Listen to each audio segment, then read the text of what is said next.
Frédéric Moestin, bonjour. Bonjour. Vous êtes coordinateur du département de recherche et des formations continues. Dites-nous, quelles sont les aides possibles quand on souhaite aménager son habitat en prévision du futur? Alors écoutez, il y a de multiples aides possibles.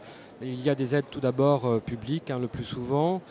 Ces aides sont sous conditions de ressources et font appel à des grands financeurs comme l'ANA, la CNAV ou des caisses de retraite complémentaires. Donnez-nous quelques conseils des petits aménagements immédiatement applicables à son domicile.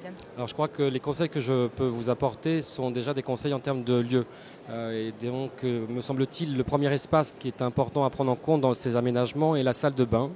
Et donc, dans cette salle de bain, généralement, nous pouvons préconiser, si les personnes viennent à faire des travaux, de recourir à une douche à l'italienne. Le cas échéant, de regarder si les murs peuvent accueillir, lorsque le temps viendra, des systèmes de sécurisation tels que des barres d'appui, etc.